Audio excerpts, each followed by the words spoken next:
Olha, vou começar me apresentando, professor. Obrigado demais. E daí eu gosto de fazer uma pequena conversa e depois abrir para o bate-papo. Pode ser, né? É o seguinte, eu sou Uhum. jornalista. Vocês vão lidar com jornalista na vida de vocês, vocês vão ser pessoas bem-sucedidas, os jornalistas vão querer falar com vocês, vocês vão aprender um negócio sobre jornalista. Jornalista é um bicho desconfiado. Então começa, vai lá, a pessoa começa a contar aquela história, não, daí eu fui, eu fiz, eu não sei o que lá.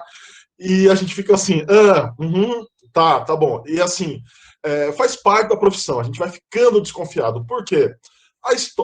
O jeito que a gente conta a nossa própria história é com filtro ali e com uma série de intenções.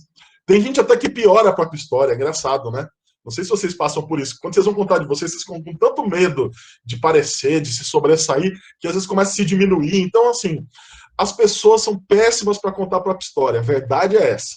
Você quer saber a história da Letícia, do professor Eduardo, assim, vai procurar mãe e pai, aí eles contam todos os podres. Assim, entrevistar mãe e pai é a melhor coisa pra você saber a real ali. É impressionante, assim, muitas vezes eu entrevisto alguém e a pessoa conta a história dela por 3 horas. É 10 minutos com o pai para saber, nossa, sério que aconteceu isso, aquilo? É o famoso arquivo confidencial, gente. Estejam preparados.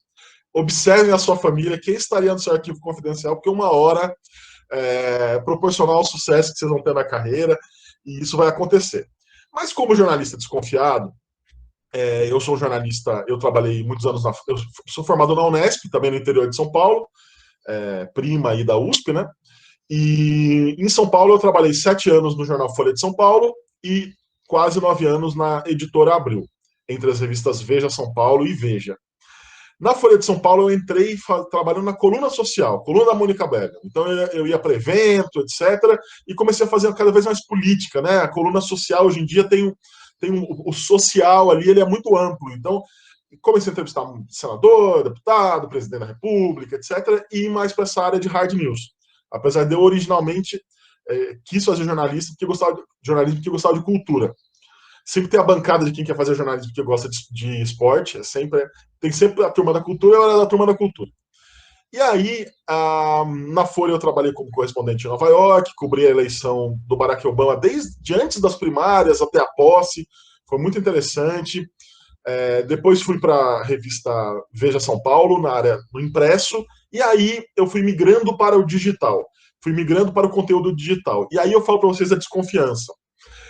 Porque eu via a turma, eu era da turma do impresso, quer dizer, eu era da revista impressa, eu era do, digamos, do tradicional, né? Quem pagava as contas, tinha um maior número de anúncios, mas. E tinha o pessoal que era o pessoal da inovação, que era o pessoal do digital.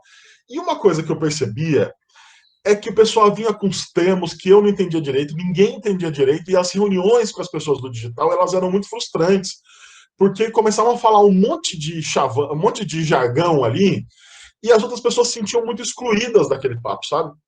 E aí e eu comecei a observar assim, tá, o que disso é método, o que isso é realmente conceito, e o que isso é um papinho para certamente afastar e assim, aqui você não mexe. E aí eu fui mexer, né? Também como jornalista desconfiado, mas também curioso. Fui me envolvendo cada vez mais, até que veio uma experiência na Veja São Paulo. Talvez vocês são muito jovens, mas talvez vocês se lembrem do Rei do Camarote. Vocês lembram desse meme?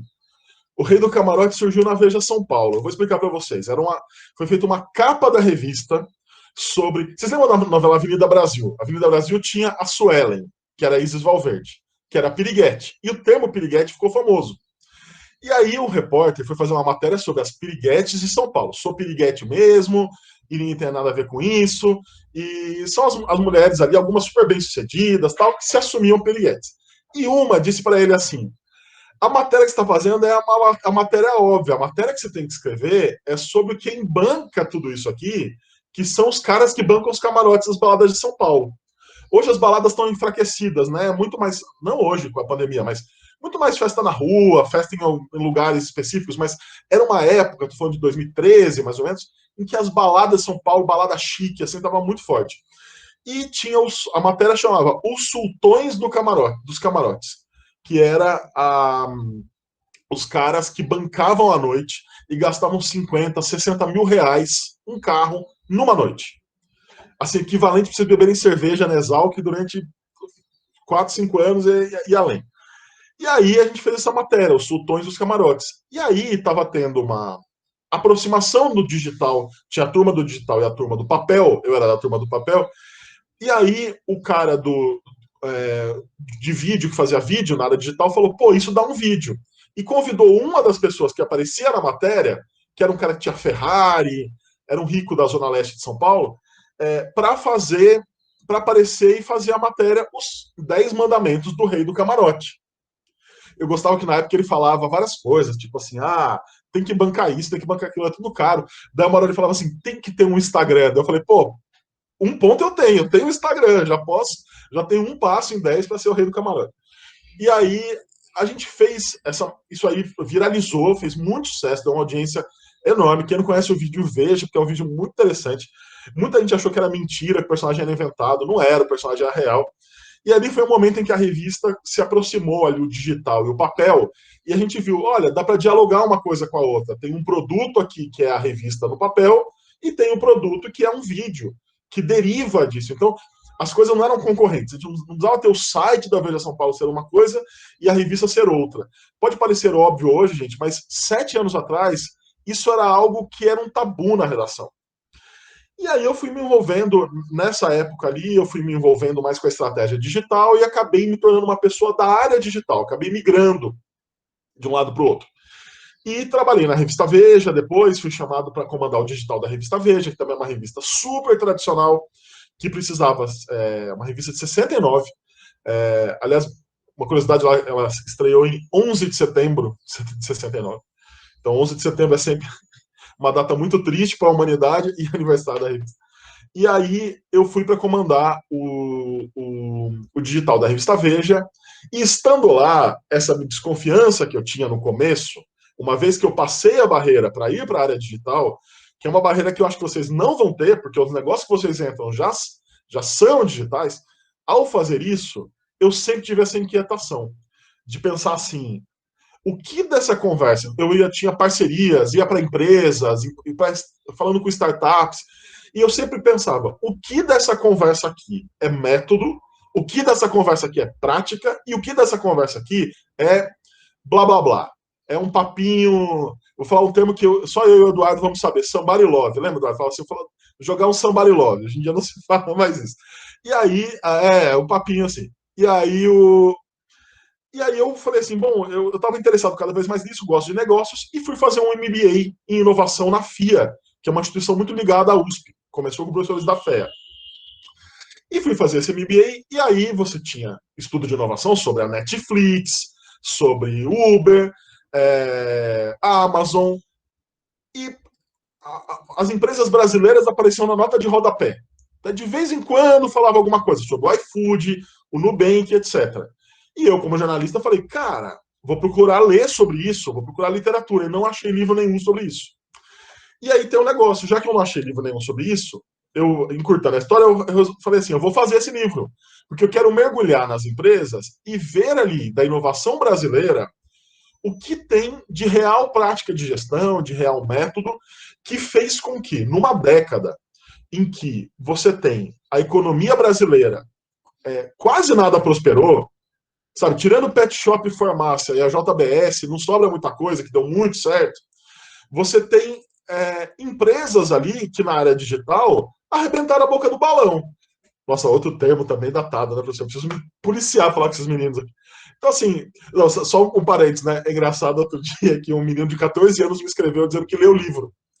E ele falou assim, mas eu vou toda hora para o Google para entender os termos.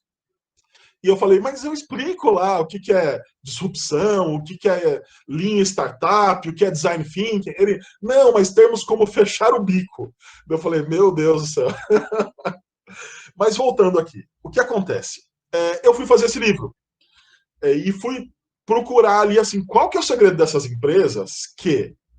meu livro fala, então, assim, da ideia ao bilhão, estratégias, conflitos e aprendizados das 10 primeiras startups unicórnio do Brasil. E aí, o que acontece? Qual é o segredo dessas empresas que chegaram a valer $1 bilhão ou mais, com o real desvalorizado, numa década super difícil para a economia, em que, como eu disse, pouca coisa prosperou, e essas empresas chegaram, em geral, nessa valorização em 6, 7 anos. É muito rápido.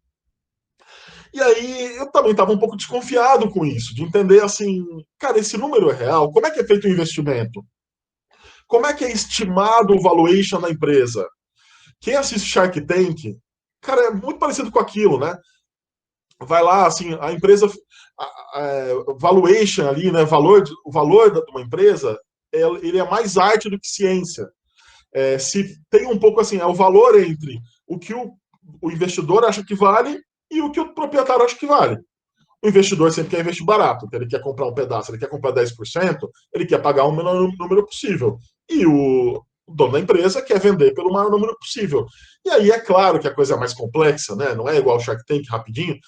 Tem diligências ali que duram meses para fazer, para chegar nesses valores, mas, de qualquer maneira, é um valor estabelecido dessa forma. E eu fui ver que a coisa era real, realmente, assim, existia isso. A empresa vai lá, investe 100 milhões de dólares por 10% da empresa, e com isso a empresa está avaliada em 1 bilhão de dólares.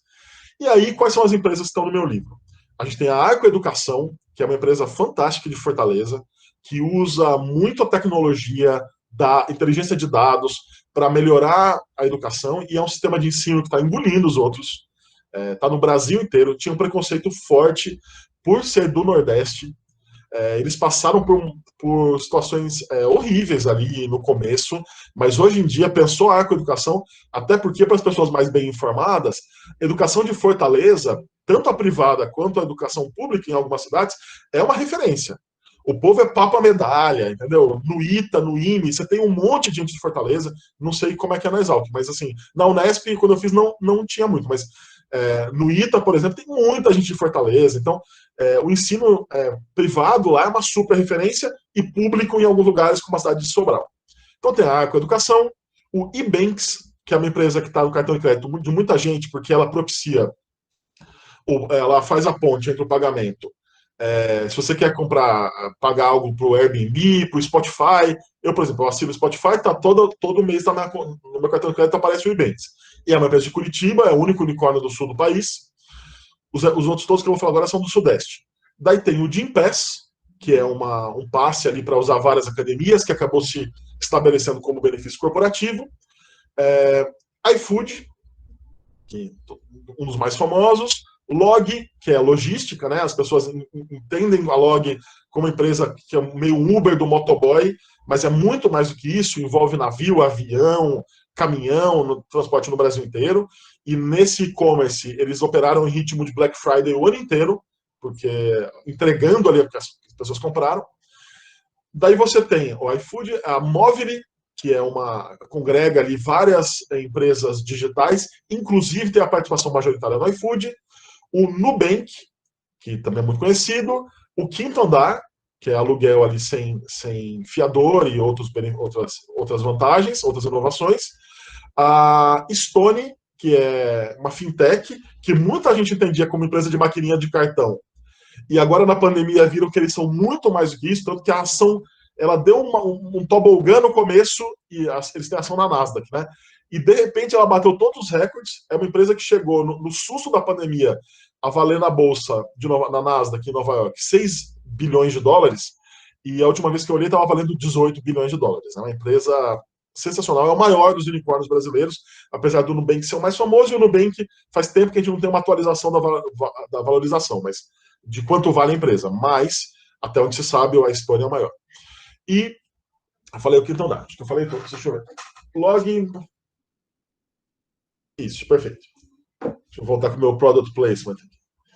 E aí é o seguinte, ao partir para essas empresas, eu viajei ao Brasil, entrevistei quase 100 pessoas, algumas pessoas muitas vezes, entrevistei a mãe de muita gente para saber os detalhes reais da história da pessoa, e aí não tem gente. Olha, eu repito isso, cuidado com a mãe e o pai, os tios, os primos e os melhores amigos. São realmente as fontes ali que vão contar a história real da pessoa, e isso é muito bom, porque aí eu não queria contar um conto de fadas.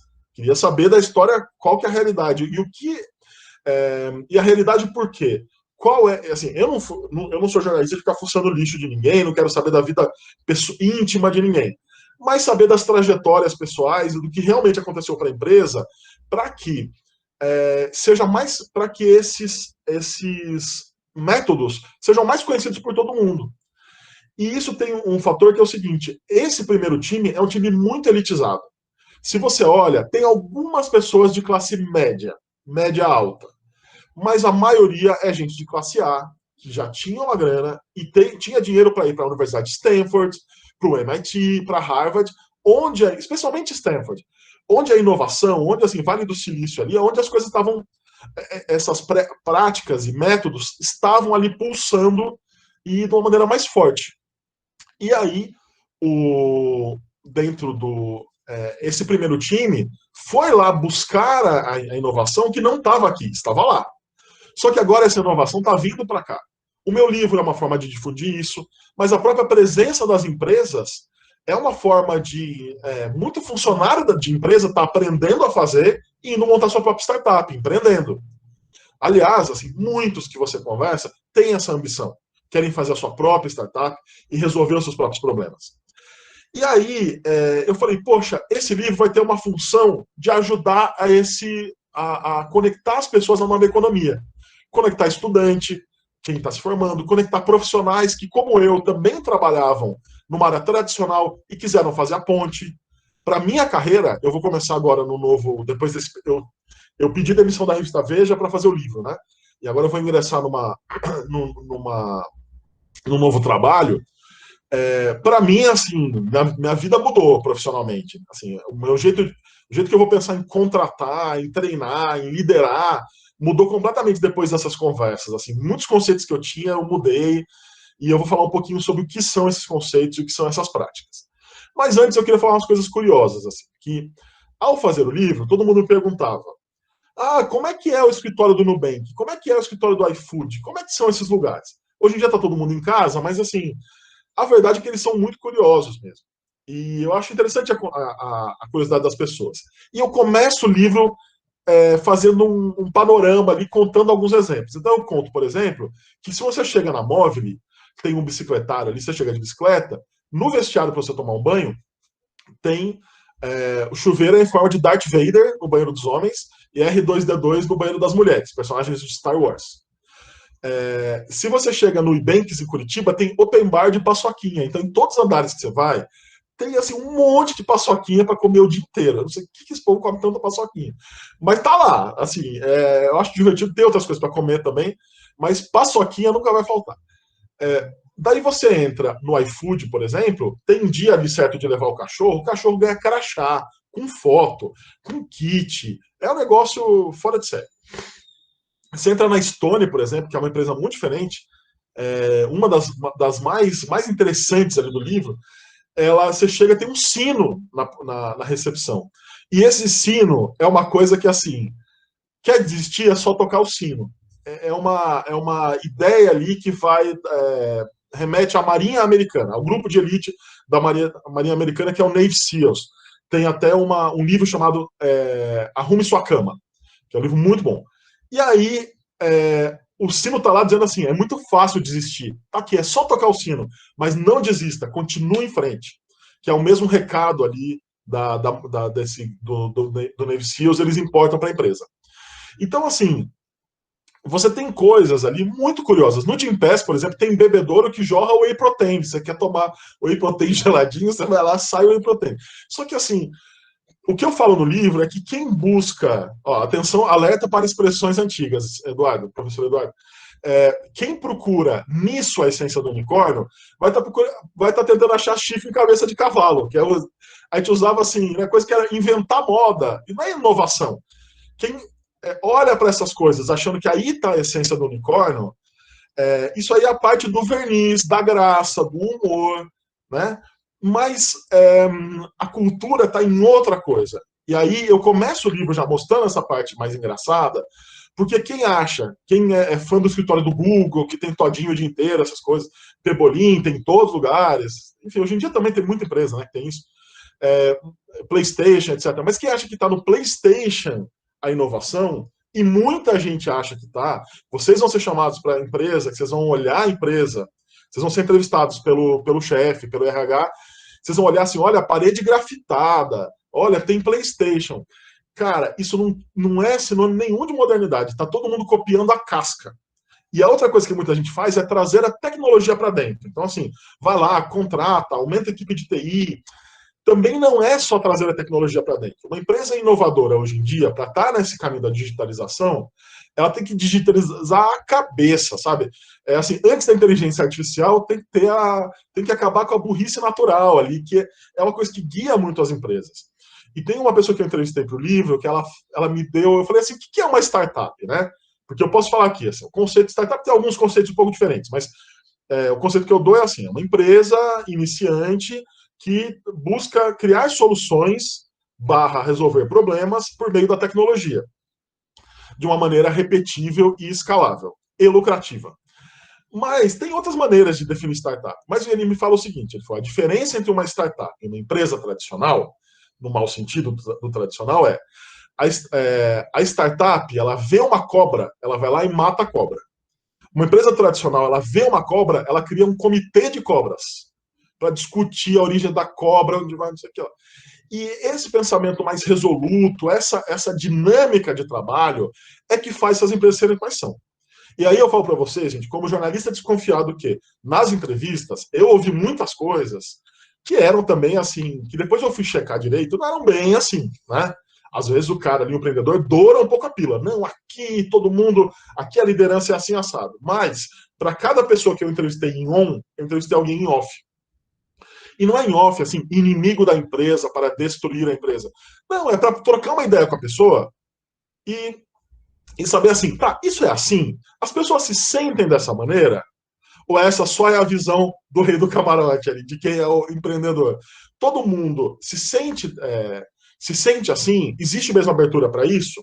E aí eu vou falar para vocês, no livro eu excluí, eu não fiquei falando do que, fulano falou, mas fulano disse que não é bem assim. Eu fui atrás do que eu realmente encontrei e consegui confirmar que faz a diferença. E aí eu vou falar algumas coisas para vocês. A primeira delas, que é algo muito diferente, para mim foi muito diferente, é a questão da transparência que essas empresas têm com a sua equipe. Você, em quase todas as empresas, tem encontros mensais com o CEO, em que qualquer pessoa pode fazer pergunta. Qualquer um, estagiário, né? E não só o CEO, a liderança da empresa. E além disso, em boa parte dessas empresas, como o Quinto Andar e a Móvel, você pode fazer pergunta anonimamente. Tem uma plataforma em que você submete sua pergunta anonimamente. E detalhe, não dá para se fugir, porque os outros colegas podem votar naquela pergunta anonimamente para que aquela pergunta vá para o topo ali da prioridade. E aí tem um monte de pergunta incômoda, tem um monte de pergunta inconveniente. Eu não soube muito de gente que fala palavrão ou xinga, não é muito por aí, mas assim, tem um monte de pergunta assim, uma pergunta, um exemplo, tá? Na Arcoeducação, lá em Fortaleza, eu fui lá visitar, a Arcoeducação hoje em dia sede em São Paulo, mas é uma empresa criada em Fortaleza e quase toda a operação está em Fortaleza. Aqui é um escritório mais central, assim, para dialogar com o Brasil inteiro, já que eles estão no Brasil inteiro. E lá, alguém tinha feito a pergunta no encontro, por que, assim, ninguém tem sala nessas empresas, tá? De 10 empresas, só em uma os donos têm sala. Em outras todas, ninguém tem sala, tá todo mundo no meio. Então, lembra do rei do camarote ali, não existe rei do camarote nessas empresas. Os caras, tá todo mundo junto e misturado. Tem gente que toma um susto, às vezes tem mesa compartilhada, o cara tá trabalhando, de repente chega o CEO da empresa do lado, e o cara, tipo, fala, ai meu Deus do céu. Mas, assim, em geral, é todo mundo junto, de tênis e camiseta, algo, um ambiente bastante informal. E aí, alguém tinha feito uma pergunta na Arcoeducação, que era assim, por que atrás da mesa do CEO tem uma geladeirinha? Se é todo mundo igual aqui, se a gente está todo mundo na mesma, não tem sala, por que perto dele tem um frigobarzinho? E sendo que todo mundo bebe água do bebedouro, e ele bebe água geladinha ali. E aí ele pegou e falou, olha, isso aqui é um resquício do outro escritório, que tinha uma geladeirinha para os clientes, mas você tem razão, isso aqui não é a nossa cultura, vamos sortear essa geladeira. E se livraram da geladeira. E ponto, acabou, entendeu? Uma coisa curiosa que eu achei, porque as empresas não são perfeitas, que até a pessoa que me contou a história falou: não, daí a menina perguntou isso, ela questionou. Daí eu falei: como é que você sabe que era mulher? Daí ele falou: não, não sei. Eu falei: a pergunta é anônima? Não, não sei. Mas pelo estilo da pergunta, eu achei coisa de mulher detalhista. É o tipo de coisa que tá meio fora de moda, né? Você ficar olhando assim, pô, por que, que homem não pode ser detalhista também? Então, um pouco. Então, assim, não são ambientes perfeitos em que nada, não existe chefe escroto. Né? Cara, são empresas feitas de gente de carne e osso. Não tem nada assim, as pessoas são mais iluminadas. O que tem? Elas são guiadas por prática de gestão e por método de formulação de modelo de negócio. Eu citei agora uma prática de gestão. Não ter sala para as lideranças e todo mundo tem uma mesa igual e todo mundo tem o mesmo plano de saúde, isso é prática de gestão. Poder fazer pergunta anônima. Cara, quantos chefes? Eu não sei quantas pessoas aqui já trabalharam, mas pensa, Eduardo, quantas vezes um chefe seu estaria aberto a perguntas anônimas na frente da multidão? Quando eu vi aquilo, eu achei aquilo muito louco. Daí eu vi que eles trouxeram aquilo do Google, quando foram visitar o Google no Vale do Silício, viram essa prática, o pessoal da Arcoeducação, mas outras empresas adotaram algo parecido e achei bastante interessante, assim, mostra a transparência. Até porque, gente, uma coisa que muita gente deseja, muito empreendedor, vai chegar para a equipe e vai falar: vocês têm que ter olhar de dono. Ah, tenha um olhar de dono. Cara, olhar de dono, eu tô aqui, ninguém me escuta, ganho pouco, como que eu vou ter olhar de dono? E aí você tem uma coisa interessante ali de prática de RH, é que eles percebem assim, as coisas não podem ser apenas mandadas, elas são conquistadas em muitos casos.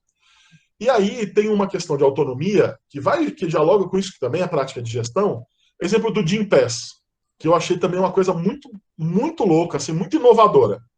E aí, ó, não vou falar de PlayStation, não vou falar de tecnologia, vou falar de uma prática que não tem nada a ver com essas coisas e não custa dinheiro, né? Muitas dessas práticas que eu cito no livro não custam dinheiro, são práticas, é o jeito de trabalhar. No Gympass, todo funcionário tem autonomia de implantar uma mudança, uma inovação, desde que aquilo, sem contar para ninguém, nem para o chefe dele, desde que aquilo impacte um pequeno número de usuários. Então, exemplo, tem um aplicativo do Gympass, não sei se alguém aí tem. O cara tá lá assim no celular, né, no aplicativo, uma pessoa ali do front-end ali quis, junto com o designer, falar, poxa, vamos mudar aqui, colocar lutas em cima de danças, o botão de lutas em cima do botão de danças e ver se tem mais uso se a gente fizer isso, por exemplo. O cara vai, faz, colhe os resultados, aí quando ele colheu os resultados, aquilo pareceu interessante, assim, aquilo não é interessante, ele aborta, vira aprendizado.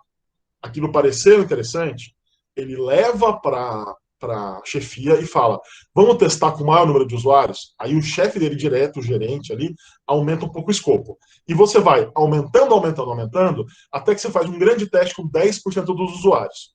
É a partir desse teste com 10% dos usuários que a mudança pode ser implementada. Então é tudo assim, vamos escolher dados, não tem ideia ruim. Uma coisa que é muito comum em empresa tradicional, as pessoas ficarem rindo da ideia dos outros. Em jornalismo, isso é muito comum. Alguém vai lá, sugere uma reportagem e fala assim: mas que absurdo, essa ideia é idiota. Assim, com essa história de quem fala são os dados, não vale para qualquer empresa. Para o jornalismo mesmo tem uma subjetividade grande que não, né? Mas vale para muitas empresas.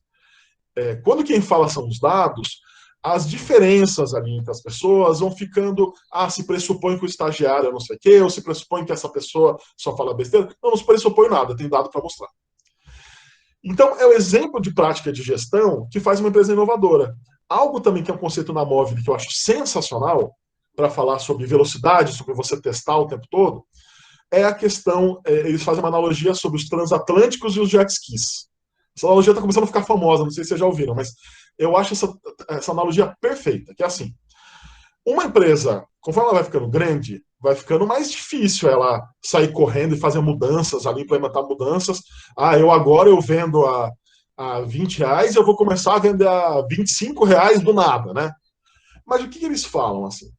Você tem numa empresa o transatlântico e o jet ski. O que é o transatlântico? O transatlântico é uma empresa grande. O iFood, por exemplo. É uma empresa grande, já está estabelecida, já tem muitos clientes, já tem um super faturamento bilionário. uma mudança no transatlântico, ela tem que ser feita devagar, tem que ser feita com cuidado. Ele não se move rápido, você tem que manejar com cuidado, senão você vai afundar o barco. O jet ski não. O jet ski é aquele projeto pequeno, aquela empresa pequena, aquela startup ali, que o jet ski você toma um caldo, você já levanta, muda de rota, acerta o rumo, e o fato de você ter caído não significa muita coisa. Você foi lá, enfim, tirou a água do olho ali e segue em frente. E eles falam o seguinte, uma empresa, conforme ela cresce, ela não pode virar um transatlântico em si. Ela tem que ter os jet skis dentro desse transatlântico, até para o jet ski ir na frente e ver onde tem iceberg, ver onde tem praia bonita. Então, assim, ajudando a traçar a rota. Então, você olha, quando eu falo esse exemplo do Honda Móvel, mas olha como as coisas se conectam. Quando eu falo do Gympass, que as pessoas podem, né, que a Ana Luísa, a Caroline, a Letícia, o Giovanni, todo mundo pode implantar sua mudança e colher dados, eu estou falando de uma empresa que anda muito mais rápido e que conta com a inteligência de todo mundo. Tem uma frase que eu cito no livro, que é uma frase do Jim Collins, que é um consultor de carreira, um pesquisador de gestão super importante, e ele fala assim, quando ele foi analisar as empresas vencedoras, eles falavam assim, eu achava que eles tinham diretrizes, né, claras, e aí traziam pessoas para executar aquilo. E eu vi que não, eu vi que as empresas mais inovadoras, elas trazem para a gente do time as melhores pessoas ali que elas podem trazer, e o time todo ajuda a desenhar. Mas não é numa bagunça, é de uma maneira ordenada. Eu falei o Gympass, que é essa coisa que vai crescendo e vai colhendo dado, então tem prática de gestão para que você faça com que essa empresa continue a ser inovadora. Porque conforme ela cresce, a dificuldade vai aumentando. E aí tem um ponto importantíssimo, que é o da diversidade. Você quer um time todo que pensa igual, você quer um time todo com a mesma vivência, com as mesmas dores, os mesmos sofrimentos, as mesmas oportunidades, que frequentam os mesmos lugares, ou você quer falar com todo tipo de gente. E aí algo assim, ainda muito para ser avançado, é diversidade racial nas empresas, porque quando você olha para a base, tem muita diversidade racial, porque as empresas são mais preocupadas com isso, mas quando você olha no topo da hierarquia, é algo ainda, basicamente, assim, diversidade de gênero tem mais, tá? Entre os executivos, entre os fundadores, não. Dos meus 10 unicórnios, tem uma mulher, que é a Cristina Junqueira do Nubank, que é a pessoa mais famosa em todos eles, foi mais popular, e eu descobri que tem uma mulher trans que fundou um dos unicórnios, que fundou a Movely. E algo que o livro trouxe, que ela nunca tinha falado sobre isso e tal. Na verdade, quando ela fundou, ela não tinha feito a transição de gênero ainda, então ela mesma fala assim, não é que uma mulher trans foi lá e fundou um unicórnio vencendo todos os preconceitos. Eu fundei do topo da cadeia de privilégio, como homem branco, etc e tal, e minha transição é mais recente. Então, a transição dela é mais recente, mas você pode considerar que são duas fundadoras, entre 10 empresas que tem no total ali, uns 30 fundadores. Então, assim, a diversidade de gênero dos fundadores é muito pequena. Nas lideranças, a diversidade de gênero é bem maior, mas a racial é quase nula. Você tem o Quinto Andar agora contratou um VP de vendas que é negro, mas é uma exceção.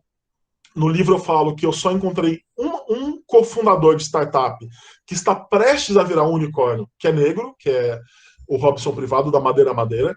Na minha pesquisa, que foi ampla, eu fui atrás de portfólio de todas as empresas cotadas ali para virarem unicórnio, ou seja, para começar a valer $1 bilhão. Só achei um cofundador negro, e que me deu entrevista, e também tem uma história diferente, porque também é uma pessoa, assim, ele também vem de uma família de classe alta. Muito bem. E aí, gente, tem essas práticas de gestão, mas também tem modelo de negócio. E aí o principal, qual que é a principal coisa? Eu não sei quanto vocês estudaram aqui na faculdade, design thinking, quanto vocês estão familiarizados com esse conceito, mas essa é a base ali que realmente fez com que essas empresas, é uma das coisas, mas eu acho que é a principal, que fez com que essas empresas tivessem uma abordagem diferente das outras. Então, a gente está falando do quê? Primeira coisa, que vem antes do design thinking, é o papel do cliente naquele negócio. O cliente, ele vai para o centro do negócio e os desejos dele, que ele vai expressando através de dados que ele fornece nos testes que vão sendo feitos, né?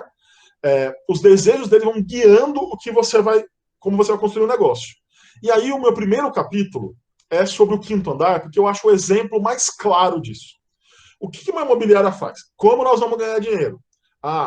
Assim tem que cobrar tanto por cento de aluguel. Isso é uma imobiliária tradicional. Ah, eu posso cobrar a taxa disso, tem a taxa daquilo, e aí eu preciso ter fiador para ter garantia, etc. Tal, e ele vai pensando ali em como resolver os problemas dele, da imobiliária, não os problemas do cliente e de quem vai alugar o imóvel. O Quinto Andar fez? Vamos fazer do avesso. Vamos encontrar assim. O Quinto Andar, quando ele surgiu, não foi assim. Hoje em dia parece genial, né? Quem nunca pensou que era possível fazer uma imobiliária online sem fiador, sem necessidade de contrato em cartório? Cara, não foi uma maçã que caiu na cabeça dos caras. Assim. Essa coisa de ideia genial, eureka ali, também é algo que está bem baixo. Assim. É ideia testada e é estratégia bem feita e execução correta. E aí eles estavam na Universidade de Stanford, estudando, vivendo aquele conhecimento que não estava tão presente aqui, mas lá estava pulsando. Isso era 2012, mais ou menos.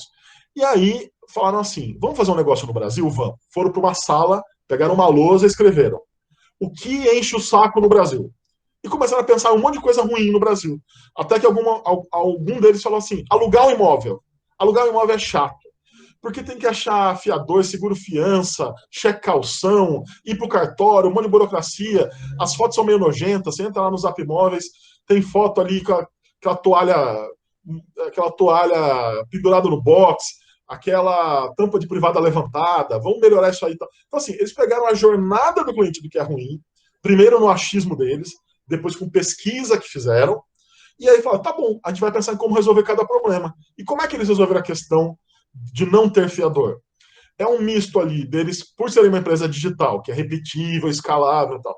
Eles terem menos custos com a parte física, né? Uma imobiliária, ela faz um prédio ali, é caro, né? Para ela alugar ou construir um prédio.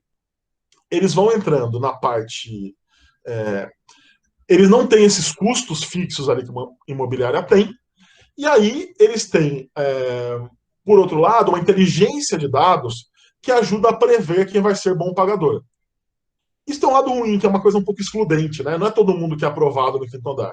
Mas também não é todo mundo que é aprovado numa imobiliária. Essa questão de crédito é uma questão. Eu acho que crédito é uma discussão até ética muito importante para o Brasil do futuro e para entrar na inovação. Mas isso até então eles falam, né? A gente não aprova todo mundo que a gente gostaria de aprovar.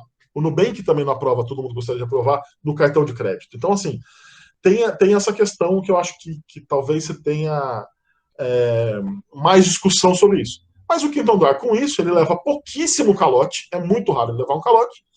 O cara que aluga tem garantido que existe um seguro em que, mesmo que todo mundo der o cano, o seguro garante o pagamento para os donos dos imóveis e o locador, o locatário não precisa ter essa comprovação. Então, isso é um exemplo. Para resolver a questão das fotos, foram atrás, não, vamos fazer tipo um Uber aqui de fotógrafo, o cara entra, se cadastra, fotógrafo profissional para fazer foto que valoriza o imóvel. É, e aí sim o imóvel vai ficar mais atraente. Enfim, então o Kindle é um ótimo exemplo usou o design thinking, usou também outros métodos, mas desse método de startup enxuta, né, de Lean Startup, e aí tem um livro muito bom do Eric Hayes, né, que chama A Startup Enxuta, que conta o método bem, né? E aí o negócio sendo moldado em torno da conveniência do cliente. E esse ponto é um ponto-chave que pode ser usado se você tiver uma loja de material de construção. Você pode fazer teste com preço de telha. Você pode fazer teste, sabe, colher dado, ver ali se você mudou uma prateleira de posição, tal coisa, colher os dados. Essa mentalidade não é uma mentalidade que custa dinheiro necessariamente, não é algo nem que você tem que ser PhD em alguma coisa, mas é um conhecimento que está aí disponível. Está no meu livro, de uma forma mais num panorama, está um pouco mais aprofundado, às vezes, na internet, e tem lugar para estudar. Você pode fazer um MBA e outros lugares em que você pode se aprofundar disso, sem ser um MBA que custa R$ 1 milhão, que você tem que assim, vender um rim para comprar. Um MBA um pouco mais acessível para boa parte da população. Então, e aí, diante de tudo isso, conectando essas questões de prática de gestão e de modelo de negócio, algo que mudou muito nessas empresas é a abordagem do erro, né? Então, o erro vira, quando você tem erro controlado, né?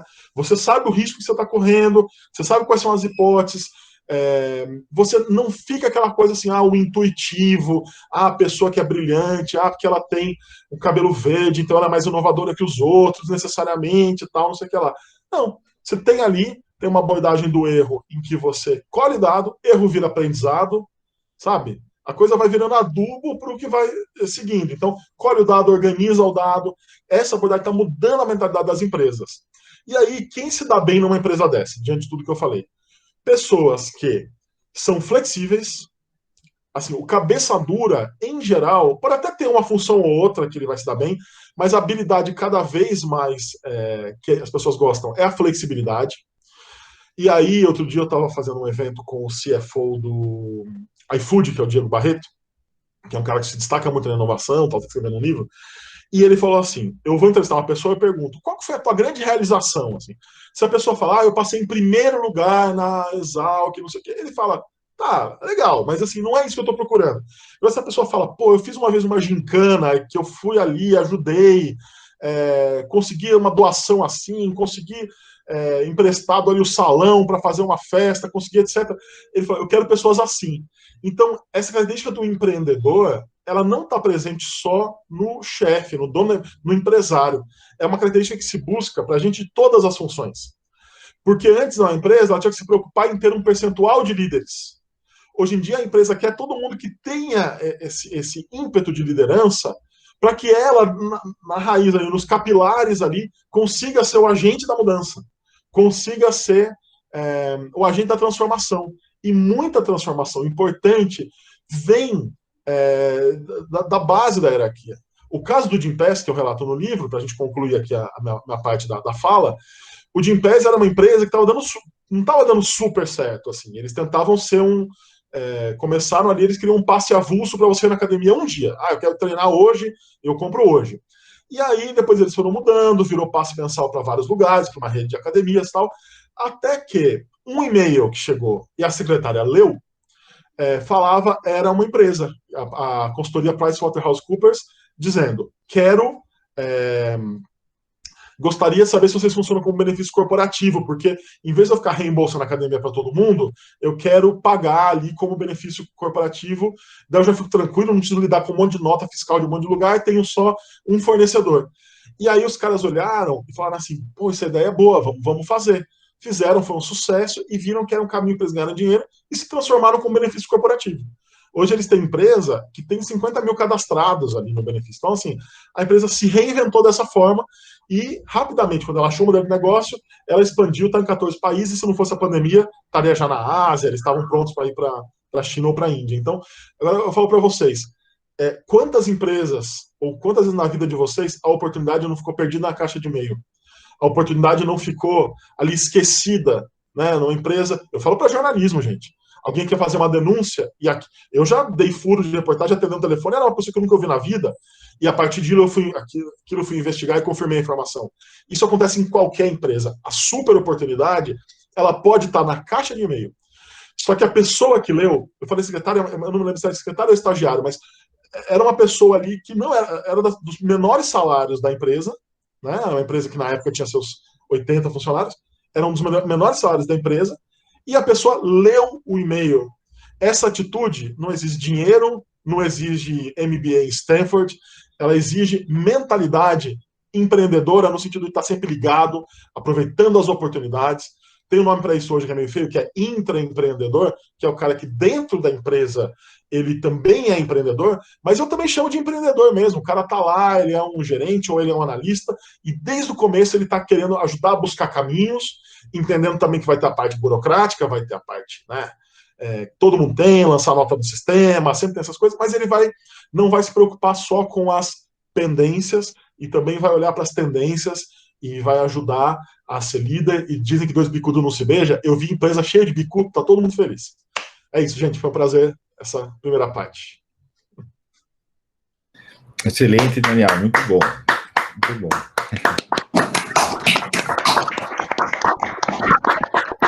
Olha, você está de parabéns pela clareza, né?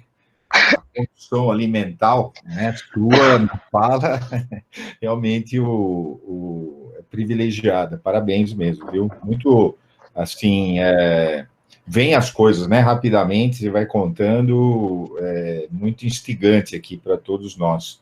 E Obrigado. realmente você trazer, bom, primeiro mostrar o seu empreendedorismo ao identificar essa lacuna, né, ao fazer aí o MBA, e o segundo, o empreendedorismo, uma das características é a ação. E você não só identificou, como você foi atrás e fez, e tomou o seu tempo, né? Você não contou aí, né? Mas tem que fazer o contato, você tem que, né, entrevistar as Levar a pessoas. porta na cara, a gente não quer falar. Exatamente. Depois queria que você, antes que eu esqueça, você pudesse passar o link do seu livro, né? Deixa eu pedir, será que alguém pode aqui colar o link nos Sim, comentários? claro. Pode ser na Amazon, costuma ser o que entrega mais rápido. O livro está aqui, gente. É um livro de 200 e poucas páginas, porque eu quis fazer realmente um panorama que conectasse as pessoas a esse mundo. Então, ele não é um livro que conta a história, começo e meio e fim, a história de cada empresa. Para isso, tem outros canais que acho que dá para saber. O que eu quis ir lá, meio no sumo do negócio ali, trazer histórias mais surpreendentes. Uma pequena, só para complementar aqui, por exemplo, eu entrei ali, dormi, inclusive, no evento que é a final do processo de trainee da Estônia, que é uma empresa espetacular para trabalhar, as pessoas ficam muito ricas. Quem se dá muito bem, assim, é uma empresa que tem essa mentalidade de compartilhar a riqueza com os funcionários, sabe? Então, assim, você cresce bem, você também bomba e tal. E não à toa, o processo de trainee deles é super concorrido. Então, o que eu acompanhei foram 70 mil candidatos, e aí eu fui convidado para ir à final do processo, que as pessoas ficam 3 dias no hotel fazenda. Então, assim, ficam isolados ali no hotel, fazendo em Itu, que é meio longe de tudo. E aí, no final, eu cheguei lá e eu não entendi nada, porque foram 200 pessoas da empresa para analisar essas pessoas, inclusive todo o topo, CEO, fundador, presidente, assim, toda a galera classe A. E aí, e eram 4 finalistas. E 2 foram contratados. Eu estou dando um spoiler aqui. Mas é sensacional, cara. É um processo chamado de recruta, é muito diferente. Eu dormi lá nesse processo e tem um monte de surpresa. Então, para dar um exemplo da pegada do livro, assim, ele vai buscar histórias de trajetórias e práticas, mostrar o que é mais diferente. Não fica contando, aí foi assim, foi essa. Ele não é tão detalhista nisso, ele coloca uma luz ali em pontos-chave. Muito bom, excelente. Bom, eu só alguns comentários antes de passar para o pessoal. Assim, tem alguns até ex-alunos daqui que estão numa startup aqui que chama Robatec, né, que trabalha com, não sei se você conhece, mas é com software, parte de produção, né? Inclusive, Daniel, eu queria já deixar o convite para você vir até aqui, né? Eu faço aqui os contatos aí para você fazer uma visita aqui ao AgTech Valley, enfim, né? Vai ser muito prazeroso. A gente combina também alguma palestra sua, enfim, né? Vamos manter o contato aí, eu acho que vai ser muito ir. E chama Robatec, eles colocaram um unicórnio inflável no meio, como incentivo aí a chegar lá, né? Nós vamos estar lá e nessa... Eu tive essa liberdade porque foram pessoas que eu tive uma proximidade grande, alunos que estiveram lá na parte de marketing e foram estruturar. E, assim, o que é interessante que eu percebi, toda essa empolgação, né, assim, de você se sentir líder também da empresa, querer ver ela crescer, né, que é a questão da startup. Mas se você pergunta lá na frente, a resposta é assim, depois eu quero, ou eu ter minha empresa, ou eu quero trabalhar numa empresa maior, né, mais estável lá na frente. Mas é interessante isso, né, uma dedicação, mas ele parece ser não de longo prazo, né, é uma coisa assim mais do momento, é muito instigante. Você falou muito bem desses detalhes. Eu fiquei um tempo na Holanda e dividi a sala com outro professor que a área dele chama Management Facilities. E é muito bem do que... No Brasil, eu não vejo muito isso, essa preocupação, né? E isso me chamou muito a atenção, até para, né, Free Management Facility, que é isso, mas aí ele atendia os alunos, né, a gente dividia a sala, e aí aprendi muito, é muito isso que você falou, né, esse detalhe, né, essa coisa de como você estrutura, né, de como que você lida com essas práticas gerenciais, né, não estamos falando de prática gerencial, de estratégia, não, mas do dia a dia, né, dessa relação, desse ambiente, e você trazer isso para os alunos é uma coisa muito, muito interessante. Aí eu tive uma orientada que trabalhou numa startup de contabilidade em São Paulo, e ela estudou endomarketing. A empresa fazia algumas campanhas, e é interessante, lá as pessoas não conheciam o valor das campanhas, né, na satisfação. Né? Então, eu acho que isso é interessante também, de a gente começar a avaliar, trazendo aqui mais para nosso curso, que é marketing, dentro, né, dessa parte interna que você está falando, que mecanismos, né, o líder ali vai usar para fazer, né, não só o engajamento, mas as pessoas estarem satisfeitas, né, e foi interessante ali, que nesse caso dela é um software de contabilidade, e eles, né, conseguiram, assim, se ter muito sucesso, mas a ação de endomarketing não foi um sucesso, ou seja, ela, né, não conseguiu avançar.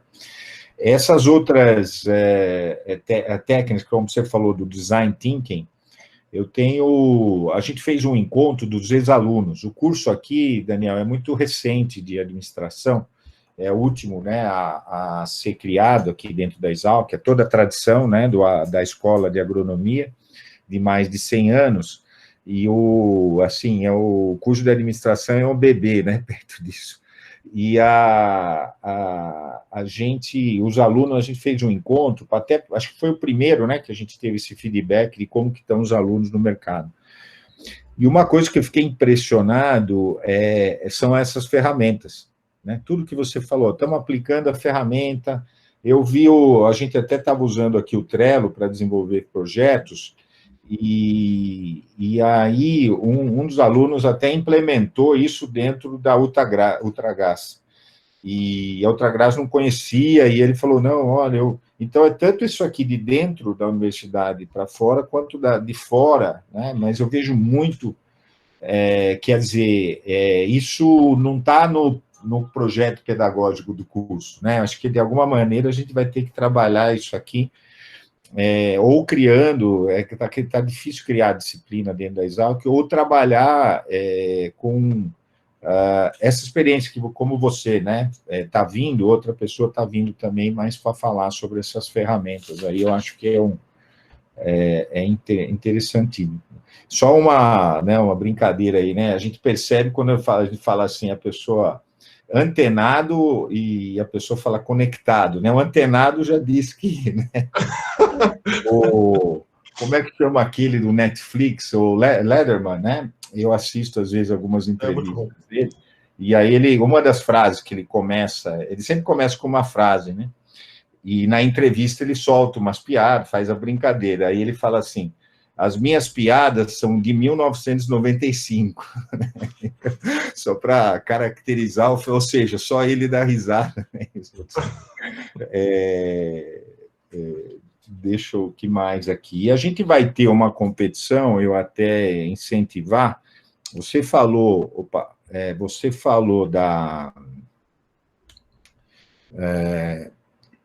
de participar, de mostrar, né, das pessoas, assim, eu fui primeiro aluno da turma, né? Não que isso não seja importante, mas a gente está com uma ação, até queria dividir com você o link aí, Daniel, é uma competição de planos de marketing.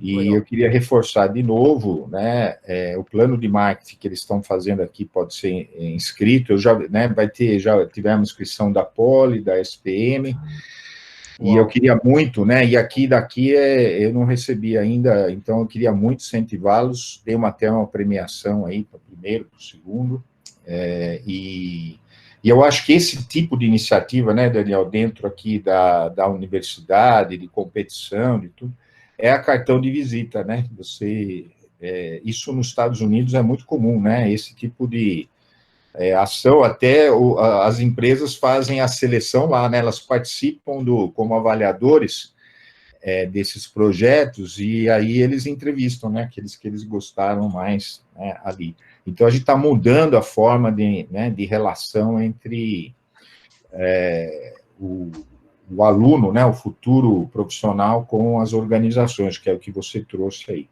Mas, olha, belíssimo, né, muito boa mesmo a palestra, e eu tenho a pergunta da Karen, não, desculpa, tem o Ângelo primeiro, né, depois a Karen, pode ser? Ângelo, você pode falar? Acho que é melhor, né, porque fica mais interativo. Pode ser. Não, eu queria saber se ele identificou na coleta de dados, se tem, tipo, um elemento em comum, assim, muito marcante de todas essas startups que bombam, assim. Muito bom, Ângelo. Obrigado pela pergunta. Tem várias coisas, na verdade, mas eu vou até pegar o gancho do Eduardo, não à toa.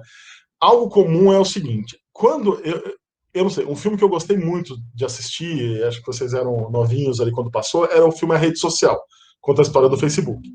E aí tinha aquela história do Mark Zuckerberg deixar a faculdade para fazer para montar o Facebook, né? Largou a faculdade e tal. E aí eu lembro que tinha uma época meio dos dropouts, né? As pessoas saíam da faculdade, acho que o Bill Gates também é o caso. E aí, bom, primeiro, que daí uma coisa que eu depois parando para pensar assim, tá bom, o cara largou Harvard. Para largar Harvard tem que ter se aceito, não é uma pessoa que não deu valor aos estudos na vida, né? Algo muito importante que assim eu percebi entre fundadores, e é claro que isso vai para a cultura da empresa, é aprendizado constante. Se você olhar as universidades, e aqui falando com a USP eu fico mais à vontade de falar, porque muita gente fez USP, muitos desses casos, a Unicamp também é uma universidade bastante presente, PUC do Rio de Janeiro, o FMG, então assim, são pessoas que estudaram já no Brasil, que deram sempre valores aos estudos. Eu falei esse exemplo do primeiro aluno da sala, porque realmente assim, a atitude empreendedora, a dinâmica tal, é o que faz esses caras, o sangue no olho. Cara, você vai falar com esses caras, são caras que falam para fora, entendeu? Que são pessoas animadas. Você vai falar com a Cristina Junqueira, ela fala de 1000 palavras por minuto, é uma pessoa que está sempre conectando 1000 ideias, tal.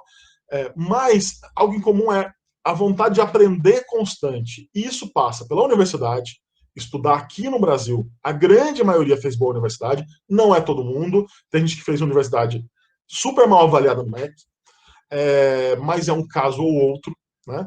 É a exceção, a regra é outra. Gente que quis estudar fora naquela época, acho que hoje em dia isso se torna menos necessário porque o conhecimento está muito mais disseminado, né? Essa nova onda. Mas você vê que as pessoas estão aprendendo sempre. Leitura é uma coisa muito importante. Então, quando eu falei isso na Companhia das Letras, eles adoraram essa parte do meu livro, que mostra como livros. Quando eu saí do digital da vez de fazer um livro, tem gente que fala assim, mas você vai fazer um livro? Achei que você fosse fazer uma coisa digital tal. Cara, eu acho que não tem nada mais complementar ao mundo que a gente vive, digital, de informação, do que um livro. Você entra na Estônia, eu falei que tem o sino, mas do lado do sino tem uma estante com um monte de livro. Eu falei, o que é isso? Na recepção da empresa, eu nunca vi isso. Ah, não, são os livros que representam a nossa cultura. Então a pessoa que visita, que é parceiro, que vem trabalhar aqui, já sabe que aqueles livros... Cara, tem todo tipo de livro, tá? Tem o livro do Cortella, tem o Transformando Suor em Ouro, do Bernardinho, mas tem muito livro mais... Arrume Sua Cama é um deles, que é esse livro sobre a Navy Seals. Então tem vários livros assim. Isso é a nossa cultura. E ela está traduzida nesses livros. Daí você olha, por exemplo, o processo seletivo da Stone, que eu falei que no final tem esse isolamento ali no hotel. No meio do caminho tem uma lista de livros, tipo o FUVEST, para você ler. No meio do processo seletivo. Eu nunca tive isso na vida. Então, você quer passar, você vai escolher um livro, não é a lista inteira, não é igual ao vestibular, você tem que ler os 10 livros, mas você vai escolher um livro para, na entrevista, fazer uma relação entre o que você entende do livro, o que você enxerga de você mesmo ali, que para eles é uma maneira, essa profundidade do livro é uma maneira de tornar isso mais palpável ali, de entender se a pessoa é capaz de interpretar. Eles querem gente que pense, entendeu? Eles não querem só braço forte ali. Eles querem gente que raciocine, que pode ser liderança ali. uma coisa uma pessoa me falou numa empresa foi na Stone, que ela falou assim, eu acho legal aqui olhar para essa molecada e ver que boa parte pode ser CEO da empresa um dia, pela atitude, entendeu? Cara, não é fácil, nem todo mundo vai ser CEO, né? A vida, ela não... Também assim, não é que os salários são espetaculares, acima da média, nada disso. Até no começo de startup, em geral, o salário é abaixo da média. Mas tem esse ponto. Na Arcoeducação, é uma empresa que vive muito a educação. E você tem nas empresas um método chamado Kumbuka, não sei se o professor conhece, que é do Vicente Falcone, eu não conhecia, que é você ler um capítulo de livro toda semana em conjunto, e aí tem um jeito de fazer isso. Que é algo que no meu próximo trabalho eu quero implementar com a equipe, assim, que eu acho sensacional. Basicamente assim, todo mundo lê aquele capítulo, se junta numa sala, coloca os nomes numa cumbuca e sorteia o nome. Então, se o Ângelo é o sorteado, o Ângelo tem que resumir o capítulo para todo mundo antes de começar a discussão. E se o Ângelo não leu, acabou se dissolve ali a reunião e fica aquela super vergonha, né? Mas é uma maneira de fazer todo mundo ler mesmo. Então, o conhecimento, eu falo para vocês, eu sou jornalista, eu gosto de ler e meus amigos gostam de ler. Eu nunca tive tanta indicação de livro bom como eu tive ao fazer essa. Os caras leem o tempo inteiro. O André Street da Stone, que é um dos mais jovens bilionários brasileiros, e é o bilionário mais jovem da lista da Forbes, que virou bilionário empreendendo, o pai dele é médico, não é um pai ultra, mega bilionário. Tem algumas pessoas que tinham já famílias muito mais ricas. E mérito para todas elas, né? Legal, o cara ali, o cara é herdeiro e ainda multiplicou o negócio, sensacional. Mas o André Street não era um cara super milionário ali. E ele foi atrás. É um cara que lê 2 horas por dia. Toda hora tem um livro na cabeça, toda hora me indica um documentário. Então, assim, é um cara. Esse conhecimento, essa busca por aprender o tempo inteiro, é algo que não é um papo, Ângelo. Assim, realmente eu notei isso como um ponto em comum entre todos.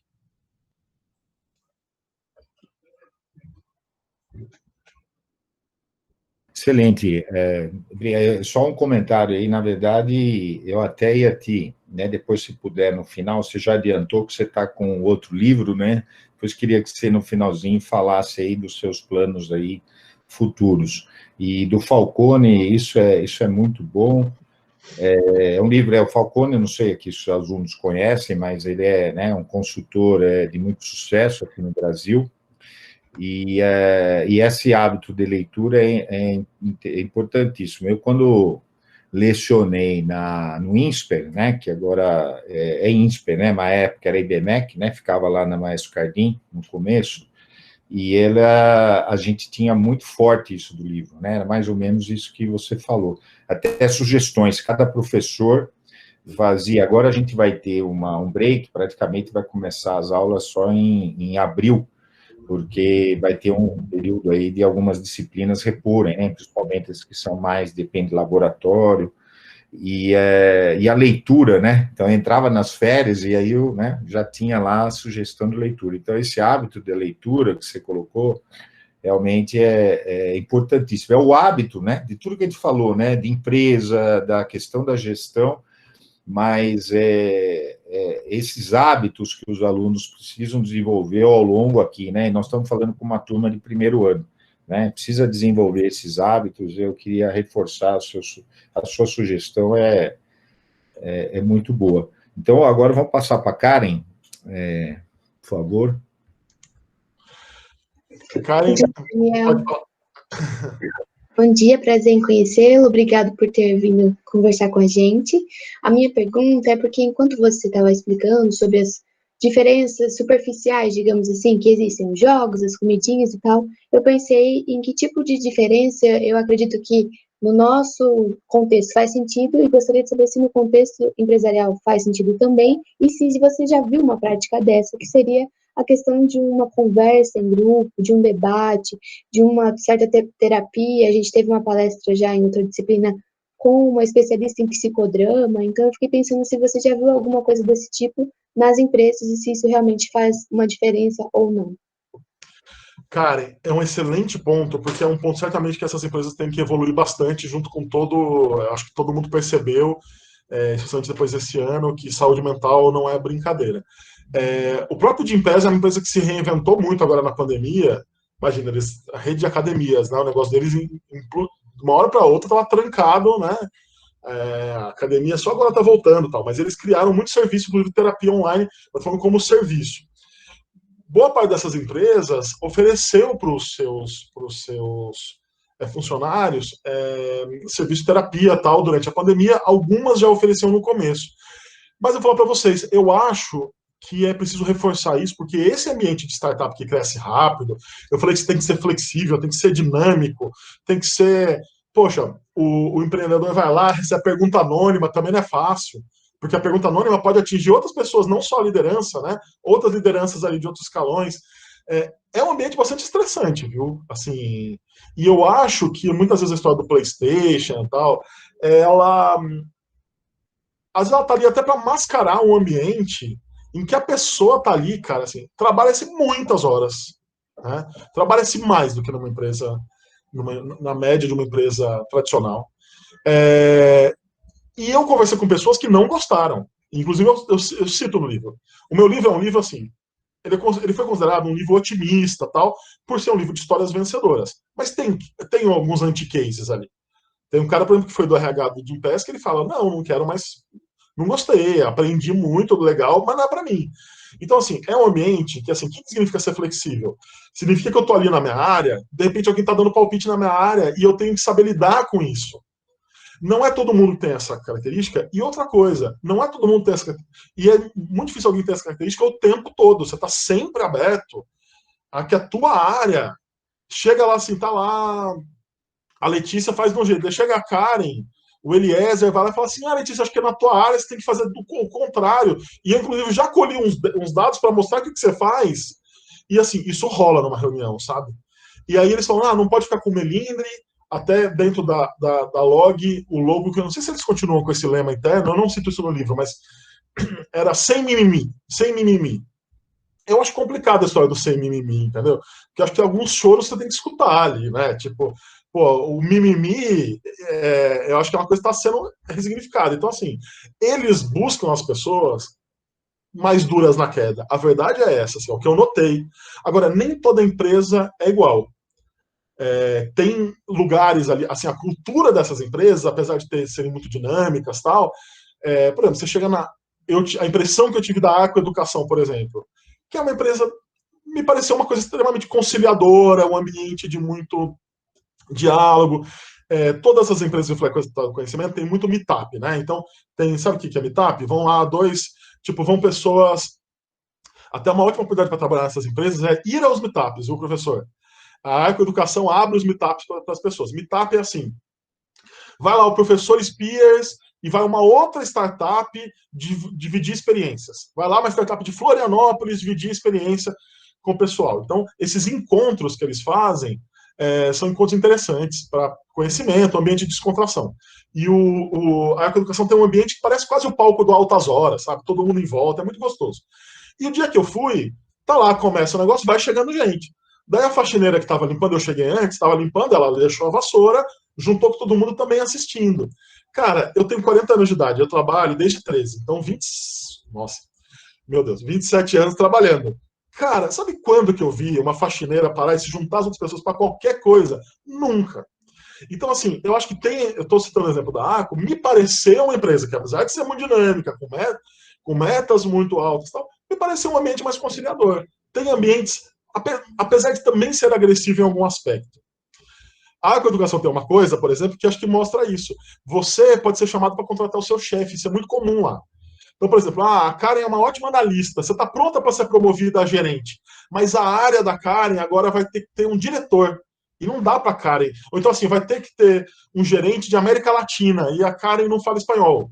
Sei lá, vai ter que vir alguém de fora. A Karen ajuda a contratar essa pessoa. Então, assim, quando você tem isso, você pode ajudar a contratar seu próprio chefe, você vai avaliar seu chefe, avaliar pares. Você tem, inclusive, método para que a coisa fique um pouco mais diluída. Mas, em geral, gente, são empresas que têm uma agressividade. São agressivas no dia a dia, e eu acho que a questão da saúde mental, todo mundo se tocou agora na pandemia, que é preciso trabalhar mais. Acho que a maioria ali ofereceu serviço para os funcionários. até porque sabem que o ambiente físico, todo mundo junto, apesar de ter muito home office já, para essa empresa não era novidade, mas ajuda a manter aquela cultura, e sabendo que aquela cultura de muito trabalho ia ter que continuar na casa das pessoas. Então, é um ponto para se crescer, viu? Uma coisa super terapia de grupo. Eu também odiaria fazer terapia de grupo com meus colegas de trabalho. Mas, assim, essa coisa da saúde mental ali, eu acho que ela é trabalhada... Não, imagina, né? Você vai lá, daí alguém fala assim, meu chefe, daí eu sou o chefe, né? Legal, muito obrigada por compartilhar essas experiências. Obrigado a você. Muito bom, excelente perguntas aí, né? Tem mais a Paloma, por favor, Paloma. Desculpa, só antes aí, espera aí, Paloma. O Giovanni, né, tem um comentário muito bacana, né, porque são os cases aí da Amazon, né, a gente está usando, viu, Daniel, assim, o livro, e ele tem, né, trabalhado aí vários cases, é uma maneira dos alunos, né, se interarem aí com relação às decisões das empresas. Giovanni, você quer fazer algum comentário sobre essa, né, reforçar aqui, né, o que você colocou? Eu só queria contribuir aí no chat mesmo. Sim. Tá, legal. Então, tá bom. Quer dizer... Muito bom, Giovanni. Muito interessante, é isso mesmo. E outra coisa, a Movile, que é uma empresa que congrega ali soluções digitais, tem o iFood, mas tem a Simpla de ingressos. Talvez você tenha ido a algum show na vida e comprado ingresso no Simpla. Eles compraram uma empresa que é a Leiturinha, que é uma assinatura de livros infantis, que é o mundo físico. Então, eu acho interessante que, assim, enquanto uma empresa tradicional, fica assim, o ambiente da inovação que é o digital, daí são os iluminados, daí outra coisa, um preconceito etário bizarro, empresa que, assim, nessa área só pode ter gente jovem, só pode ter gente, não sei o que lá, numa empresa que realmente se digitalizou, o cara entende, assim, tem o melhor do mundo físico. Bom, eu trabalho, sou jornalista, né? Então, assim, tem coisa, gente, que a plataforma física, eu vou dar um exemplo aqui para vocês, tá? Essa revista L. Quem gosta de moda deveria ler. Eu estou indo trabalhar no concorrente deles, mas é uma revista de moda que eles fizeram um ensaio. São ensaios gigantes. Dá para ver a câmera? Eu mesmo não estou me vendo, mas vocês estão vendo aqui, né? Então, assim, é um negócio de papel que é lindo. Assim, não tem Instagram que substitui essa experiência, né? De ler isso aqui. Mas tem coisa que... Tudo bem, você vai fazer uma revista fitness... Cara, online é muito melhor, porque você tem vídeo, tem não sei o que lá, não precisa ser só foto. Então, você tem adequação, né? Então, muito bom, Giovanni, assim, essa tua observação, eu acho que ela... vou usar vou importar essa tua observação para meus próximos encontros, porque é isso, assim, uma empresa realmente inovadora, ela cai essas babaquices, entendeu? Eu falei diversidade, eu esqueci de falar diversidade etária ali. É muito importante. Uma pessoa que já viveu, tem muitas experiências, ela tem muito que contribuir. E a gente está num momento em que tem gente que acha assim, o não saber fazer é o inovador. Eu vou fazer ali um negócio meio... Sabe aquela coisa de quem assiste programa de gastronomia, que assim, a torta que deu errado, é a torta desconstruída, ela é inovadora. Ela não é inovadora. Ela só deu errado. E tem um post que eu fiz uma vez no LinkedIn, que fez um certo sucesso ali, que eu estava falando sobre Pablo Picasso. Meu pai é artista plástico, eu lembro quando eu era mais novo, eu falei assim, mas o Picasso também, né? Assim fica fácil, né? Eu era criança, tá, gente? É só colocar ali, entorta um olho, não sei o que. Daí meu pai falou assim, tá, deixa eu te mostrar aqui as primeiras fases do Picasso. Uma noção de anatomia sublime, perfeita. E aí ele se constrói. E aí que tá a magia. Você acha que ninguém nunca tentou fazer o garrancho, entendeu? Então, assim, a inovação ela é disso. Se você tem o conhecimento que eu falei para vocês, que é adquirido em livro, quando ele vem da vida, e eu estou vendo muita empresa trazendo gente, executivos de empresas tradicionais, porque elas ficaram grandes, e elas precisam de gente. Eu falei, o CFO do iFood é um cara que veio da Suzano Papel e Celulose. Você quer Suzano Papel e Celulose, algo mais tradicional, palpável, do que uma empresa... Assim, o que tem menos a ver com o iFood... Mas tem muito a ver, porque é negócio. Então, entender o mundo físico e, enfim, parar com essas bobeiras do digital é a ponta de lança e o resto ficou para trás, acho super importante. Ficou para trás a mentalidade antiga. Me alonguei aqui, desculpa. Não, muito boa. Tem uma aluna que chama em curso de sua xará, Karen, e ela está estudando o hábito de leitura, né, digital, físico, né? Então, terminou agora o TCC dela com os resultados interessantes. E sabe que uma coisa que até aconteceu, uma revisão da prova, de uma outra, da outra disciplina, e aconteceu muito parecido, Karen, daqui, né? Que é por exemplo, as etapas de compra. A gente fez um exercício aqui, e é interessante que nos dois casos, tanto aqui quanto lá, não consultou o livro, né? Buscou na fonte na internet, né? Que é mais rápido, né? Quer dizer, às vezes até essa busca, às vezes, do livro, né? Dado que você tem que entrar e tal, às vezes ela é até mais deixada de lado, né? E você acaba buscando essas fontes, vamos dizer assim, não oficiais. E é interessante que, assim, os nomes, né, foram completamente diferentes, né? Tanto num caso quanto no outro. E a Paloma, vamos seguir aí, então. A Paloma, muito boa, né, a discussão. Bom dia. Bom dia. Bom dia, Daniel. Muito obrigada pela palestra. Acho que foi enriquecedora para todos nós. E a minha dúvida, ela é mais diretamente para você, e também trazendo esse pouquinho de marketing, é que, assim, você até disse, né, que fez o livro, as pessoas falaram, mas vai fazer um livro sendo digital? Como assim? E hoje, o que eu vejo, a gente está muito nessa parte de cursos, então, onde as pessoas quase lecionam, né, são quase professores, fazem curso, divulgam no Instagram, comunidade de Instagram privado para os membros, né, lives, enfim. Em nenhum momento você pensou em fazer esse tipo de segmento, de entrar na parte digital, mas por conta, lecionando mesmo, né? Então, por exemplo, no momento de hoje, como criar uma startup, ou analisando startups brasileiras, ou seja um fundador de uma startup a partir de casos de sucesso. São muitos os títulos, né, que são feitos. Você não pensou nisso, mas talvez no público-alvo que você queria atingir não fosse interessante? E emendando, você trabalhou na Folha e na Veja. Você acha que o público que ainda vê muito impresso sem ser livro, né? Impresso revista e jornal, ele ainda não está habituado a esse tipo de assunto? De reflexão das empresas, ou se eles estão olhando muito para empresas estrangeiras e não estão olhando muito para a gente? Queria que você falasse mais dessa parte de marketing. Excelente pergunta. Excelentes perguntas, Paloma. Muito obrigado. Assuntos diferentes. Interessante. A Paloma perguntou coisas que nunca costuma me perguntar. Estou fazendo vários eventos. Muito bom. Vamos lá. Primeiro, sobre curso, é assim. Quando eu fui fazer o livro, é tanto conhecimento ali que eu pensei que ele pode ser outras coisas. E aí foi interessante, quando eu anunciei que o livro ia ser lançado, esse livro não tem nem 2 meses, né, que já foi lançado, e já tá indo para uma terceira reimpressão, graças a Deus, que está vendendo muito bem, super contente. E vai sair em audiobook também, que é algo hoje que não é todo livro que sai, e estou super animado com isso, é uma pessoa super legal que deve fazer a locução, está quase fechando. E eu pensei sim, e eu fui convidado para falar. 3 pessoas me procuraram para fazer podcast, 3 produtoras grandes. Uma emissora de TV super grande me chamou para fazer uma websérie, uma série documental sobre o assunto.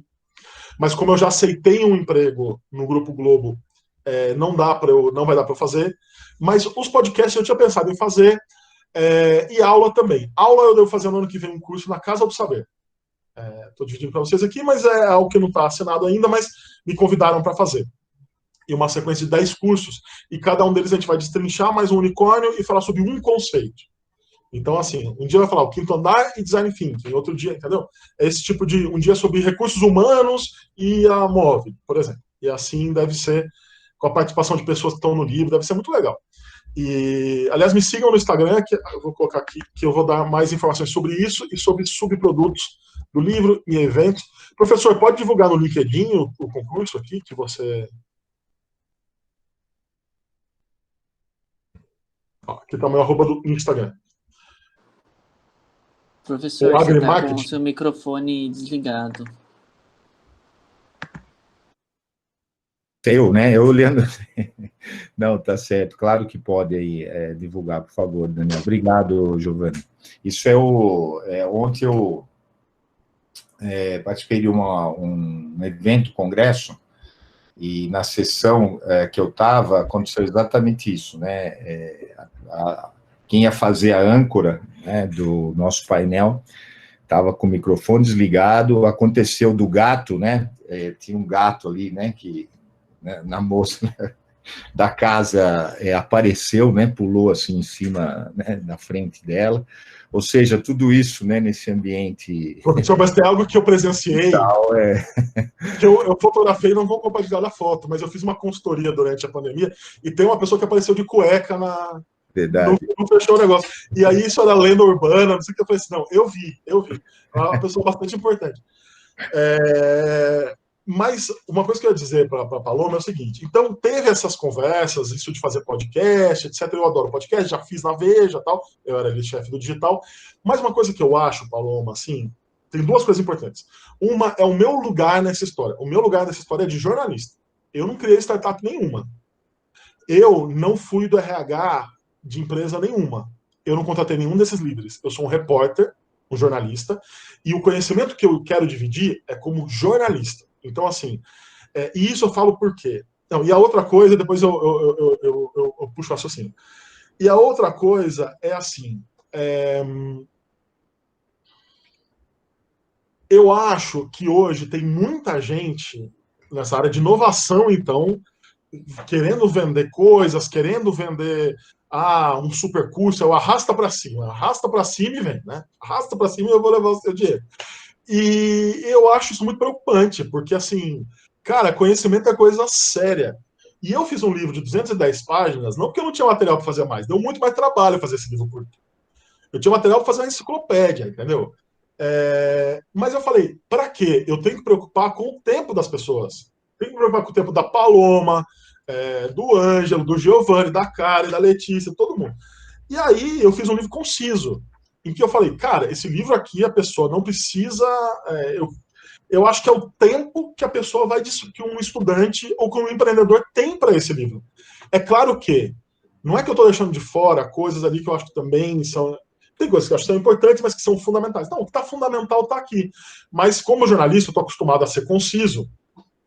Então, tentar resumir. Então, assim, eu penso muito, antes de aceitar qualquer coisa, e antes dessa conversa desse curso, é assim, primeiro, eu vou ter algo realmente a contribuir, eu produzi um conhecimento que ele é novo, que ele é único, que é algo... Sim, produzir. Esse conhecimento, ele é super amplo? Cara, não é, ele é restrito. Ele é um conhecimento dentro do que eu vi, dentro de um universo de empresas, e ele é um conhecimento ali que eu estou relatando aquilo como repórter. E eu acho que tem também o repórter, ele tem uma visão mais descomprometida, que não é uma visão comprometida como é a visão do próprio empreendedor. O empreendedor tem a visão de si mesmo ali. Então tem vantagens e desvantagens. Eu não entendo tanto do iFood quanto o Fabrício Bloise, que é o CEO do iFood. Para fazer uma palestra sobre o iFood, ele certamente é uma pessoa melhor. Porém, eu como jornalista, eu conecto melhor as coisas e eu também tenho visões sobre o iFood que não tem, porque tem coisas que me disseram que ninguém vai falar para ele. Então, assim, eu acho importante eu colocar o meu papel e também pensar assim, o mundo precisa disso, o mundo precisa desse podcast. E se eu for fazer o podcast, ele vai ficar muito bom. Tem um podcast agora, assim, podcast quando foi moda, não sei se vocês gostam de ouvir podcast, gente? Não sei se é muito a praia de vocês. Assim, tem gente que gosta, mas assim, quando começou o podcast no Brasil, podcast era assim, a pessoa saía falando, ficava um bate-papo aqui. Eu vou bater um papo com o professor Eugênio. Nós vamos falar sobre o Corinthians, o Flamengo, e vamos ficar lá 1h30 falando sem parar. Daí a coisa começou a sofisticar um pouco. Hoje em dia tem alguns podcasts, um deles é o Praia dos Ossos, que assim, quem não ouviu, cara, super recomendo, que é da Rádio Novelo, que está fazendo os melhores podcasts no Brasil. Cara, eles vão atrás da história do Doc Street, que o Eugênio vai saber qual é, não sei se vocês já ouviram falar ou não, que é um cara que foi inocentado, ele matou a própria namorada e foi inocentado. E aí, o que eles fizeram ali é uma série de 8 podcasts. Aquilo é um livro, a apuração para aquilo, cada minuto daquilo não é um blá blá blá. Cada minuto é algo que é muito bem pensado, pesquisado, acharam um monte de informação, tem um monte de revelações. Então, o que eu penso assim, como conteúdo, o conteúdo que eu penso hoje em dia é assim, a gente disputa pela atenção das pessoas. E se eu vou fazer um podcast, eu tenho que pensar, o mundo precisa desse podcast? É que nem, sei lá, quando foram refazer o remake da Fantástica Fábrica de Chocolates, que o Tim Burton fez. Eu não acho que o mundo precisava de uma nova Fantástica Fábrica de Chocolates. Eu acho que o que tinha, o original, estava bom. Eu acho até muito mais sombrio. Então, assim, o mundo precisa. Tipo, agora a Globo vai fazer um remake de Pantanal. Pô, é legal, vai fazer um remake, vai mostrar, vai ter cena de drone, vai ter cena de helicóptero, vai ter coisa que não tinha na época. Pô, interessante. Então vale. Mas assim, vai fazer um remake de uma outra novela que passou há 3 anos? Não interessa. E eu acho que tem muito isso assim hoje em dia. Filme que você fala assim, cara, pra que esse filme? Qual é a função disso? E como conteúdo isso é muito importante. Gente querendo só ganhar seguidores, ou caçar clique, ou caçar níquel ali, caçar o dinheiro de vocês. Então, eu penso 1 bilhão de vezes antes de produzir qualquer conteúdo, porque eu quero que ele seja realmente consumido e que ele faça sentido em si. Uma coisa que eu adorei quando eu mandei o livro para a Companhia das Letras, que é a editora que publicou, que eu acho a melhor editora do Brasil e tal, falou assim, nossa, o livro não tem nenhuma barriga. Eu falei, ao contrário do autor, o livro não tem nenhuma barriga. Porque não cortaram nada. Normalmente, o trabalho que eles têm com o autor é pedir para cortar. Como eu venho da experiência em redação, você quer que as pessoas leiam com começo, meio e fim. E aí, a outra história, assim, eu não sei se o leitor de impresso ele é menos interessado, eu acho que ele é também interessado. O que precisa ter é uma linguagem interessante para falar com ele. Antes de fazer o livro, eu fiz uma reportagem sobre os unicórnios brasileiros na Veja. Foi uma reportagem que eu fiz era uma reportagem de 6 páginas, e eu era chefe ali, eu comandava uma equipe de mais de 40 pessoas. Mas eu sempre fui repórter, eu nunca deixei, e isso depois, uma característica minha que eu falei assim, nesse ponto eu também sou uma pessoa que tem a ver com esse universo, porque o cara que está no topo dessa empresa, ele é sempre um vendedor. O André Street da Stone, ele para numa padaria, vê que a maquininha não é da Stone, ele vai lá falar para a maquininha ser da Stone, ele continua vendendo. Ele não fala assim, eu sou fundador, eu sou founder, eu sou bilionário da lista da Forbes. Não, ele vai lá e ele olha. E eu sempre tive isso de fazer todas as partes do processo. Então, essa matéria que eu fiz sobre os unicórnios para a Veja, eu chamei um estagiário, que não tinha experiência jornalística, mas era mais jovem, tinha uma visão diferente, e uma editora assistente que eu tinha acabado de contratar e eu queria treinar. E a gente fez junto essa matéria, e é uma matéria que deu super certo, deu uma repercussão boa, mas tinha a linguagem bem ampla. E o meu livro também tem isso, assim. Então eu vou falar design thinking, eu vou explicar o que é design thinking. Eu vou falar disrupção, que é um termo que está na moda, esse termo não vai passar batido. Vai ter uma explicação para o que é inovação disruptiva. Então, eu acho que você pode falar com todos os públicos, eu acho que interesse as pessoas têm, mas você não pode ser excludente.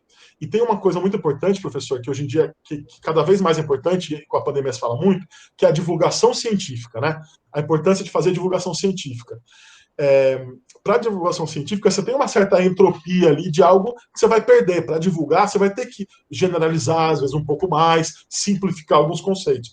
Mas é importante para chegar a mais gente, espalhar conhecimento, combater o obscurantismo.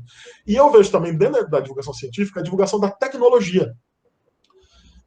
E vocês, assim, quem trabalha com administração, com agro, vai estar sempre trabalhando com tecnologia. Assim, que não seja excludente, que todo mundo na sua empresa entenda por que aquilo está sendo feito.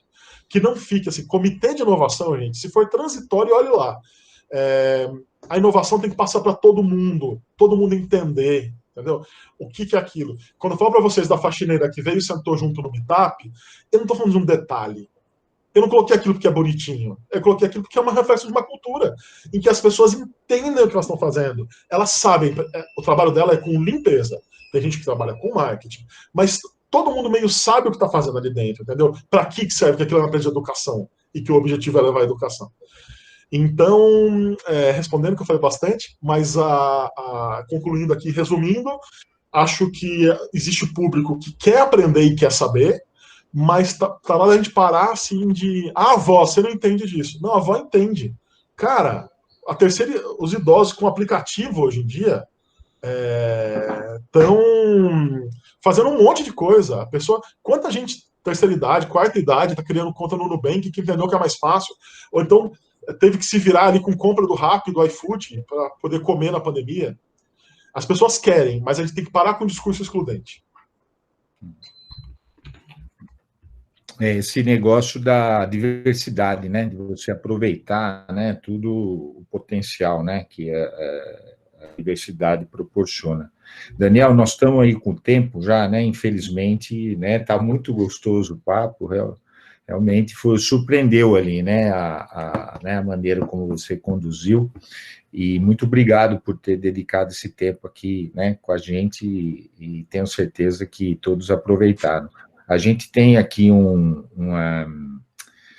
os convidados, a gente faz uma foto, né? Então, pedir aí para os alunos abrirem a câmera, né? E até antes disso, mais uma maneira de te agradecer, uma salva de palmas, né? Pedir para todos aí a palma para vocês, essa cultura aí, muito obrigado. Eu vou aqui aumentar o número aqui deixa eu ver aqui nas opções, layout para... Professor, eu queria só, antes de você desejar boa prova a todo mundo, e falar, gente, eu estou no LinkedIn, estou no Instagram, eu adoro falar com o estudante, eu acho super importante, então, assim, se quiserem escrever, ajuda para trabalho, essas coisas, eu gosto de trocar ideia, e mantenham contato, só podem adicionar. Excelente. Muito bom. Obrigado mais uma vez aí, Daniel. Então, vamos fazer aquele sorriso, né? Bonito. Contar até 3. 1, 2, 3. Maravilha. Está imortalizado aqui. Depois eu te encaminho. Não sei se a Letícia, não tem o seu contato direto, mas a Letícia, depois, se puder encaminhar, eu agradeço. Pessoal, então, mais uma vez, obrigado, até amanhã, né? E fica um convite, viu, Daniel? Para você estar aqui aí. Já está aceito. Excelente. Parabéns pelo trabalho aí. Parabéns para você, professor. Um abraço aí. Uma ótima quarta-feira para todos. Tchau. E até a próxima aí.